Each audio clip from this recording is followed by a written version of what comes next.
Hello, friends, and welcome back to Pride and Prejudice by Jane Austen. This is chapter 58.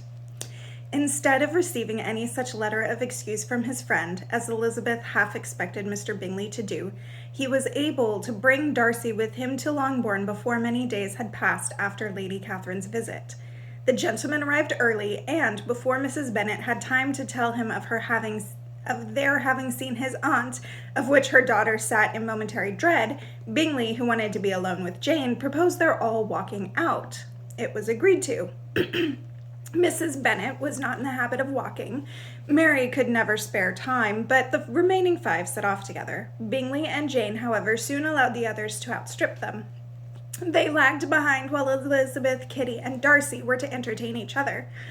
Very little was said by either. Kitty was too much afraid of him to talk. Elizabeth was secretly forming a desperate resolution, and perhaps he might be doing the same. They walked towards the Lucases because Kitty wished to call upon Maria, and as Elizabeth saw no occasion for making it a general concern when Kitty left them, she went boldly on with him alone. Now was the moment for her resolution to be executed, and while her courage was high, she immediately said, "Mr. Darcy, I am a very selfish creature, and for the sake of giving relief to my own feelings, care not how much I may be wounding yours.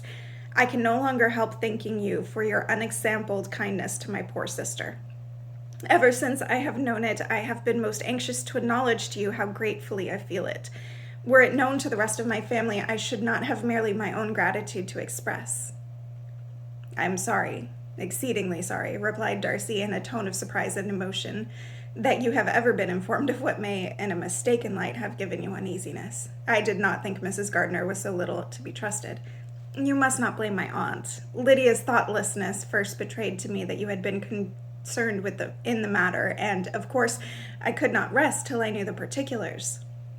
Let me thank you again and again in the name of all my family for that generous compassion which induced you to take so much trouble and bear so many mortifications for the sake of discovering them." "If you will thank me," he replied, "let it be for yourself alone. That the wish of giving happiness to you might add force to the other inducements which led me on, I shall not attempt to deny. But your family owe me nothing. Much as I respect them, I believe I thought only of you." Elizabeth was too much embarrassed to say a word. After a short pause, her companion added, "You are too generous to trifle with me. If your feelings are still what they were last April, tell me so at once. My affections and wishes are unchanged, but one word from you will silence me on this subject forever." Elizabeth, feeling all the more than common awkwardness and anxiety of his situation, now forced herself to speak, and immediately, though not very fluently, gave him to understand that her sentiments had undergone so material a change since the period to which he alluded as to make her receive with gratitude and pleasure his present assurances. The happiness which this reply produced was such as he had probably never felt before, and he expressed himself on the occasion as sensibly and as warmly as a man violently in love can be supposed to do. Had Elizabeth been able to encounter his eye, she might have seen how well the expression of heartfelt delight diffused over his face became him, but though she could not look, she could listen, and he told her of feelings which, in proving of what importance she was to him, made his affection every moment more valuable. They walked on without knowing in what direction. There was too much to be thought and felt and said for any attention to any other objects. She soon learnt that they were indebted for their present good understanding to the efforts of his aunt, who did call on him in her return through London, and there relate her journey to Longbourn, its motive, and the substance of her conversation with Elizabeth, dwelling emphatically on every expression of the latter, which in her ladyship's apprehension peculiarly denoted her perverseness and assurance in the belief that such a relation must assist her endeavours to obtain that promise from her nephew which she had refused to give. But unluckily for her ladyship, its effect had been exactly contrariwise. "It taught me to hope," said he, "as I had scarcely ever allowed myself to hope before. I knew enough of your disposition to be certain that, had you been absolutely, irrevocably decided against me, you would have acknowledged it to Lady Catherine frankly and openly. Elizabeth colored and laughed as she replied, "Yes, you know enough of my frankness to believe me capable of that. After abusing you so abominably to your face, I could have no scruple in abusing you to all your relations. What did you say of me that I did not deserve?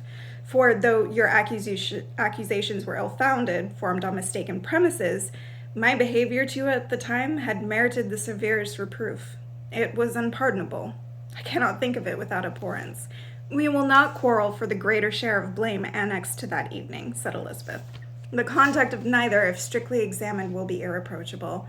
But since then we have both, I hope, improved in civility, I cannot be so easily reconciled to myself. The recollection of what I then said, of my conduct, my manners, my expressions during the whole of it, is now, and has been many months, inexpressibly painful to me. Your reproof, so well applied, I shall never forget. Had you behaved in a more gentlemanlike manner, those were your words. You know not, you can scarcely conceive how they have tortured me, though it was some time, I confess, before I was reasonable enough to allow their justice. I was certainly very far from expecting them to make so strong an impression. I had not the smallest idea of their being ever felt in such a way. I can easily believe it. You thought me then devoid of ever proper feeling. I am sure you did. The turn of your countenance I shall never forget, as you said that I could not have addressed you in any possible way that would induce you to accept me. Oh, do not repeat what I then said. Those recollections will not do at all. I assure you that I have long been most heartily ashamed of it." Darcy mentioned his letter. "Did it," said he, "did it soon make you think better of me? Did you, on reading it, give any credit to its contents?" She explained what its effect on her had been, and how gradually all her former prejudices had been removed. "I knew," said he, "that what I wrote must give you pain, but it was necessary. I hope you have destroyed the letter. There was one part, especially the opening of it, which I should dread of your having the power of reading again. I can remember some expressions which might justly make you hate me. The letter shall certainly be burnt if you believe it essential to the preservation of my regard, but though we have both reason to think my opinions not entirely unalterable, they are not, I hope, quite so easily changed as that implies." "When I wrote that letter," replied Darcy, "I believed myself perfectly calm and cool, but I am since convinced that it was written in a dreadful bitterness of spirit. The letter perhaps began in bitterness, but it did not end so. The adieu is charity itself. But think no more of the letter. The feelings of the person who wrote and the person who received it are now so widely different from what they were then, that every unpleasant circumstance attending it ought to be forgotten.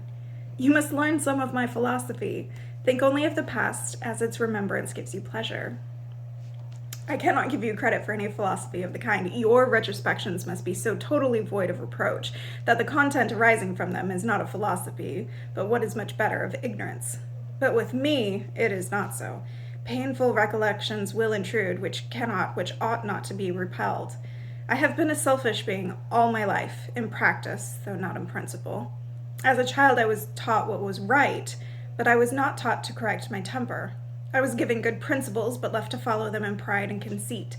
Unfortunately, an only son, for many years an only child, I was spoilt by my parents, who, though good themselves, my father particularly all that was benevolent and amiable, allowed, encouraged, almost taught me to be selfish and overbearing, to care for none beyond my own family circle, to think meanly of all the rest of the world, to wish, at least, to think meanly of their sense and worth compared to my own. Such as I was from 8 to 28, and such I might still have been but for you, dearest, loveliest Elizabeth. What do I not owe you? You taught me a lesson, hard indeed at first, but most advantageous. By you I was properly humbled. I came to you without a doubt of my reception. You showed me how insufficient were all my pretensions to please a woman worthy of being pleased. Had you then persuaded yourself that I should? Indeed, I had. What will you think of my vanity? I believed you to be wishing, expecting my address. My manners must have been in fault, but not intentionally, I assure you. I never meant to deceive you, but my spirits might often lead me wrong. How you must have hated me after that evening. Hate you? I was angry, perhaps, at first, but my anger soon began to take a proper direction. I am almost afraid of asking what you thought of me when we met at Pemberley. You blamed me for coming? No, indeed, I felt nothing but surprise. Your surprise could not be greater than mine in being noticed by you. My conscience told me that I deserved no extraordinary politeness, and I confess that I did not expect to receive more than my due. My object then, replied Darcy, was to show you, by every civility in my power, that I was not so mean as to resent the past, and I hope to obtain your forgiveness, to lessen your ill opinion by letting you see that your reproofs had been attended to. How soon any other wishes introduced themselves I can hardly tell, but I believe in about half an hour after I had seen you. He then told her of Georgiana's delight in her acquaintance, and of her disappointment at its sudden interruption, which, naturally leading to the cause of that interruption, she soon learnt that his resolution of following her from Derbyshire in quest of her sister had been formed before he quitted the inn, and that his gravity and thoughtfulness there had arisen from no other struggles than what such a purpose must comprehend. She expressed her gratitude again, but it was too painful a subject to each to be dwelt on farther. After walking several miles in a leisurely manner, and too busy to know anything about it, they found at last, on examining their watches, that it was time to be at home. What could become of Mr. Bingley and Jane was a wonder which introduced the discussion of their affairs. Darcy was delighted with their engagement. His friend had given him the earliest information of it. "I must ask whether you were surprised," said Elizabeth. "Not at all. When I went away, I felt that it would soon happen. That is to say, you had given your permission. I guessed as much." And though he exclaimed at the term, she found it had been pretty much the case. "On the evening before my going to London," said he, "I made a confession to him which I believe I ought to have made long ago. I told him of all that had occurred to make my former interference in his affairs absurd and impertinent. His surprise was great. He had never had the slightest suspicion. I told him, moreover, that I believed myself mistaken in supposing, as I had done, that your sister was indifferent to him, and as I could easily perceive that his attachment to her was unabated, I felt no doubt of their happiness together."